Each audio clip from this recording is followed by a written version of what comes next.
كتبدا القصة ديالنا ببطلنا كيعاير في صاحبو وكيعاتبو ويحملو المسؤولية على الفشل تاعو، وهنا غنكتشفو بلي كيهضر مع روبوت وكيعاود ليه صاحبو اللي خرج ليه لحياتو وتيقول ليه عطيني الرأي ديالك في صاحبي. جاوبو الروبوت واخونا انا اصلا ما عارفكش اش تعاود، واش كتقول؟ واش ممكن تعاود باش نعرفك اش تقول؟ غيتنهد البطل وغيقول ما كاينش هنا واحد الدفء، يعني كيهضر على الروبوت اللي ما عنده لا مشاعر لا والو، ما تقدرش يتواصل معاه. وهذا الشيء تيبين لنا البطل ما حاملش خدمته، حيت خدام غير بوحدو، وبعتويا نعرفوه خدام في مخزن ديال السلعه عامر غير بالروبوت. باش نعرفوا واش وصل البطل هنا خاصنا نرجعوا قبل شهرين، فين يلاه سالت التجنيد الاجباري. كان خارج فرحان مع اللي ما بيه صاون عليه التليفون. شكون كانوا والديه؟ جاوبهم قالوا ليه باللي غادي نرحلوا لدار اخرى، وراه خلينا لك دار مخلصه فيها 6 شهور تاع الكرا. تخيل توقع لك عزيزي المشاهد تكون يلاه خارج من التجنيد الاجباري وقع لك هذا البلان. المهم البطل ديالنا تقبلها، بعد مده وهو مريح في الدار بدا كيقلب على خدمه، ولكن ما لقاش، لقى غير قهوه. دخل يجرب حظه حتى هما رفضوا، قالوا لي خاصنا اللي عندهم الخبره. المهم بطل اكتئب، ولكن بعد مده وهو كيهضر مع اختو واحد الجمله اثارت الانتباه ديالو، اللي هي انه مصانع هاد الايام طالبين الناس بزاف.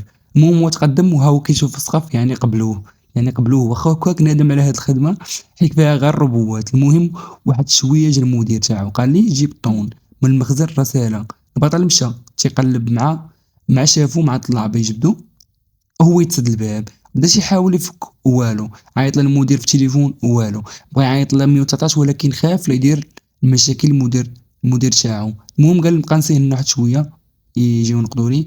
بقى صابر مده واحد شويه وهو يضرب الباب من برا بالجهد لدرجه انه تبعش كامل بالضرب، وكانت باينه الضربات ماشي تاع الانسان، باينه تاع شي مخلوق.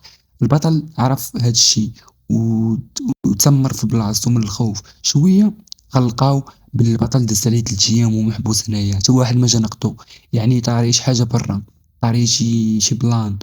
البطل كيسحب حرب. بعد واحد شويه بانت قدامه شاشه كتقول ليه راك اختاريتي المشروع ديالنا، اكتشف القوه تاعك.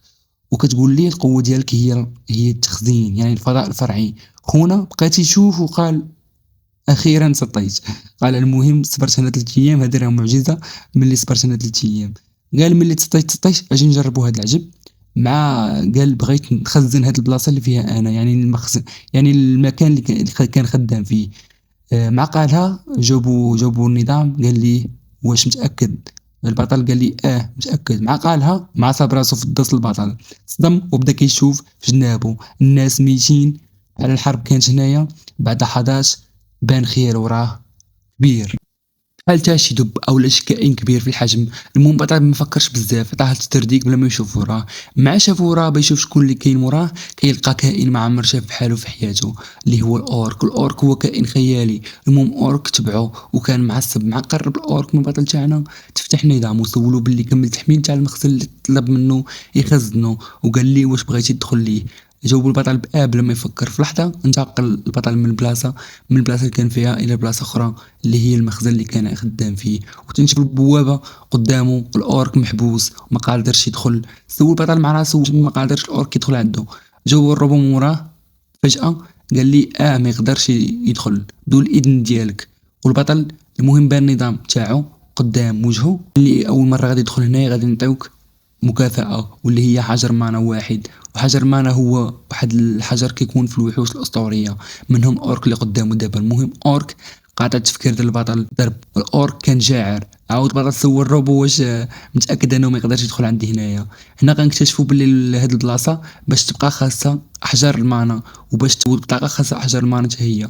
يعني كل حجر مانا واحد كيمكن ليه باش يشغل هاد البلاصة 24 ساعة باش ما تخشافاش. قال الروبو البطل بعد ما نقلتي المخزن الفضاء الفرعي تعدلت طريقه تزويد المركز بالطاقه، يعني ما بقاش كيف ما كان قبل، ولا كيتزود احجار المانا. البطل سول الروبو كيفاش نجيبوا احجار الطاقه. قال لي خاصك تقتل كائنات من عالم اخر. والبطل شاف الأور مباشرة. البطل قال الروبو هاك هاد الحجر وزيد 24 ساعة في المخزن. وقال ليه وريني البلاصة تاع أسلحة. وراه ليه صاب غير المواس والفاس. اللي باغي يدير البطل هو غادي يقتل الاورك اللي قدامه باش يجبد منه احجار المانا. المهم صيفط عليه فاس وما دار لي والو، خونا بحال ضرب حجره. المهم البطل خاف لا يضيع المخزون تاع الاسلحه. داكشي علاش سول الروبو شحال بقى ليه. جاوب الروبو باللي بقى عندك مخزون لا نهائي، يعني عنده مخزون لا نهائي حرفيا هكر الحياة. يعني أي حاجة يمكن ينسخها البطل قال دابا يمكن ليا نلوح قد ما بغيت من الفؤوس حتى نقتلو، ولكن تنشك أنه كتفي غادي يتهرس قبل ما نقتلو. جربو قال لي ماشي ضروري أنك تلوحها بيدك، أنا نلوحها ليك. مع قال البطل اللوحة، مع الأورك مات بسرعة الخيال. تلاح الأورك دودة ما عرف باش تبلى. البطل تصدم، قال لي اش هاد السرعه؟ قال لي يمكن لي الروبو، قال لي يمكن لي نضرب ب 60 كيلومتر في الساعه. قال لي واش يمكن لي نولي بحالك؟ قال لي وكثر. البطل جاوب كيفاش؟ قال لي سهله، عن طريق الاحجار تاع المانا. المهم البطل بدا كيستعد باش يخرج يقلب الاحجار تاع المانا، لبس السروال تاع العسكر ووجد راسو وقرر انه يتنقل بالبيكالا، حيت تما كاين ولات بحال منطقه الحرب. وهنا البطل بدا الرحله تاعو الخطيره في هذا العالم جديد. بعد 30 دقيقه من الخروج تاعو من هذه البلاصه قتل حرفيا 12 اورك، يعني عنده دابا 12 حجر مانا. وفاش قتل هاد الاورك 12 تعلم كيفاش يستخدم المهارة تاعو مزيان، ولكن باقي ما تعلم كيفاش يقتل الاورك مزيان بيدو، باقي تعتمد على الروبو.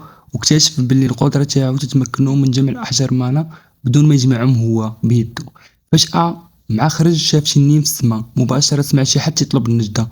في نفس الوقت تنشوفو راجل هارب وتيلهج وشي حد تعيط عليه من وراه. مع دار شاف تنين فلتو، ولكن تنين ما فلتو، ضربو بالملور بالديل ديالو تاع طاح حتى طاح حتى تلاح. هنا نكتشفو باللي اللي عيط عليه هو صاحبو. مع جا باش يطمئن عليه وقف عليهم التنين. صاحبو تسمر من الخوف، ولكن الويفرن كان محدد الهدف ديالو.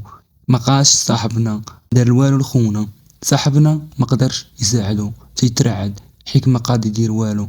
وصاحبو قدامه قريب يموت. في الوقت اللي فقد فيها الامل جا بطل بيكالا تاعو من بعيد. ما جاو يسولو شكون هذا، حتى جا الفاس في الراس ديال الويفرن وطاح دودة. تصدموا من الهول المنظر اللي شافوه. وقف البطل ويسولهم واش نتوما بخير؟ جاوبوه واش انت جندي ياك؟ انت جندي، شكرا ليك حيت نقذتينا.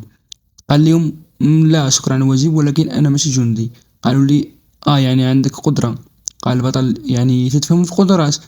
قال ليه انا عندي قدرة ديال السائق، يعني كان عندي محترف في السياقة. وصاحبه اللي كان كيموت قال لي انا للاسف حسدتكم، انا ما عنديش قدرات، يعني ما عندوش قدرات ديالو. قال لهم البطل واش ما كاينينش الناس هنا؟ جاوبوه باللي كلشي مات في الوقت اللي كان هو محبوس في المخزن، وهادشي اللي كيفسر الضربات اللي ضربوه في الباب فاش كان في المحبوس.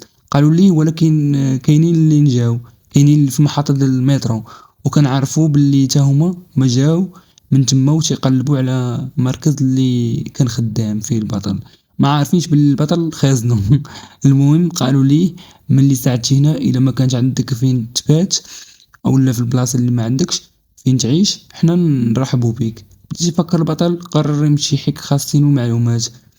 في نفس الوقت نشوفوا الراجل تيخلع وحاط الرمح في الرقبه تاع الاورك. البطل تخلع. المهم الابطال هنا غنساليو الجزء الاول ديال الاحداث. يلا بدات الاحداث، يلا بدات كتزيان وداكشي. الا باغيين الجزء الثاني قولوا عليا في الكومنتات وديروا لايك واشتراك باش يوصل لكم الجزء الثاني. والسلام عليكم.